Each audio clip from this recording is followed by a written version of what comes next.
movieweb.com. Duncan, how you doing? I'm really good. Nice to meet you. All right. This is what I would call a very high concept movie. Yeah. Right? But the concept about the future and energy is actually not nihilistic as we would normally see, but putting this one character's position into the entire world's energy market is a pretty fascinating idea. How'd you come up with that story? I met up with Sam Rockwell about 3 years ago, and we met up for another project which was way too ambitious. We talked about it and we were like, no, this is not the right thing for a first film. But we got on very well. I was a huge fan of Sam Rockwell's as an actor already, and I knew that I wanted to do a film with him. So during that first meeting, we started talking about science fiction films and the kinds of acting roles that Sam would be interested in doing.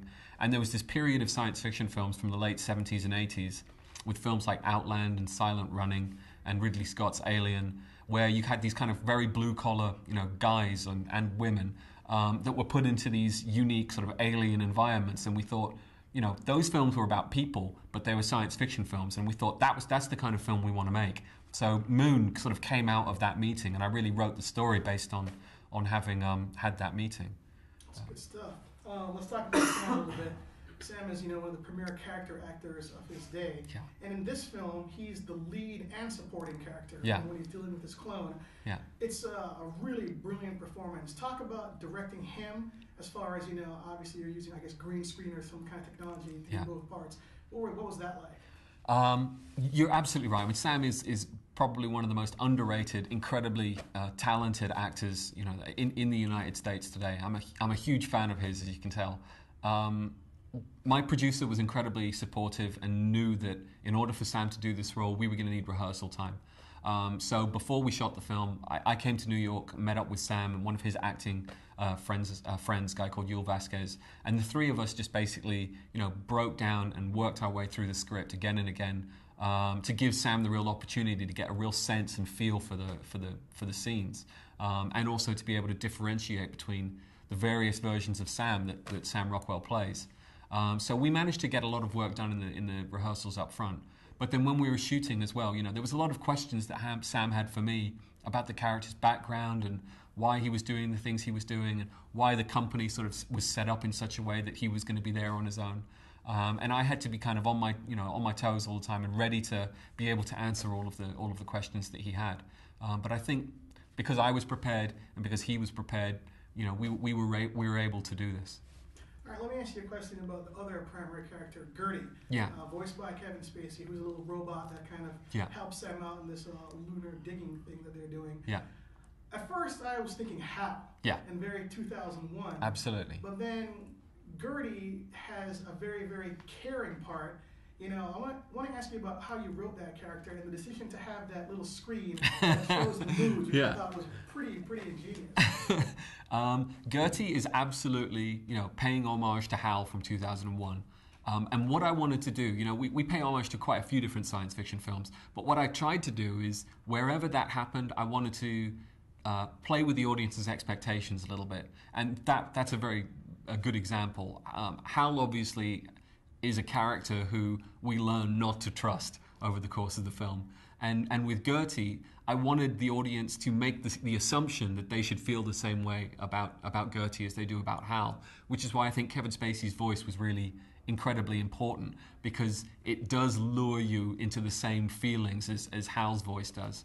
And then obviously Gertie ends up being a very different character. The little smiley faces, the emoticons, which the idea was basically that the company that set up this base doesn't have the greatest amount of respect for Sam, who works up there. And in a very patronizing way, they've kind of decided, well, if this blue-collar guy needs to interact with a machine, we're going to give him a very sort of simple interface. We'll put these little faces on him so that he kind of understands what it is that Gertie's trying to say. The fact that he's trying to be lighthearted here, or he's trying to be very supportive here. And that came out of my own use of emoticons when I type all the time. I get very insecure when I use lots of technology. I use lots of MSN and Twitter and all of these social networking tools. And whenever I write anything, I always want to put a little smiley face on there to let people know, I'm just kidding. I'm just being lighthearted here. So that's kind of what came out of my own weaknesses. Yeah, it was interesting because you would expect it to be more sophisticated as far as its approach to Sam. The fact that it wasn't It's very interesting. All right, let me ask you a question about the production design. Yeah. Obviously, this is an indie film. You're in a tight budget. Yeah. But you really took your budget to glory. I mean, especially when comparing to the outside Thank you. scenes and the inside scenes. Yeah. It's very futuristic as you'd expect it to. Yeah. Talk about, you know, those problems and who you worked with to get that set up. Well, I'll start off by telling you, I don't know if you know this, but it was $5 million budget. So, you know, it's a great budget for an indie film, absolutely tiny budget for a science fiction film. What we did is we had an aesthetic that we absolutely loved from these old films, like Outland and Alien. And there's guys like, Ron Cobb, Douglas Trumbull, Sid Mead, Ridley Scott's films, all of these old films that have this beautiful aesthetic, and it's much more industrial, and it doesn't look like it's been designed by Apple. You know, it's got a very different aesthetic to it. And what we want to do is create something like that that we could do on a budget. So we created the interior of the base with this one aesthetic, with the sort of that looked like those old films. And then for the exteriors, what we used is model miniatures, which is a technique which just doesn't get used that much anymore. And we were able to create this hybrid where we would shoot, we created a 40-foot by 30-foot lunar surface, and we're pulling these kind of Tonka truck-sized models across it. And then using, we had the benefit of modern post-production techniques.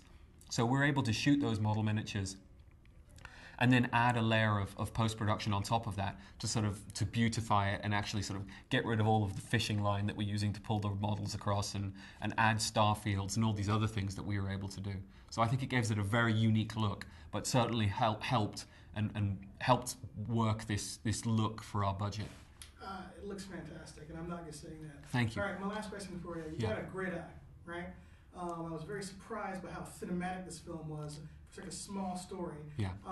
What's the future for you? Where do you see yourself going after this? I very much appreciate that you feel that way, and I thank you for that, because it was a struggle to visually get the aesthetic that I wanted on the budget we had and with the time we had, because we were having to move so fast and there were so many restrictions because of the special effects that we wanted to pursue, that we did pursue. Hopefully I'm going to do another science fiction film with a slightly bigger budget, slightly more time to do it. So I think I can really create something visually even more interesting. It's going to be a more Blade Runner-y feeling film. It's going to be a thriller that takes place in a future Berlin, and it takes place within the same timeline as Moon. So Sam's going to come back hopefully and do a little cameo in it to sort of explain as an epilogue what happened to the character of Sam at the end of Moon.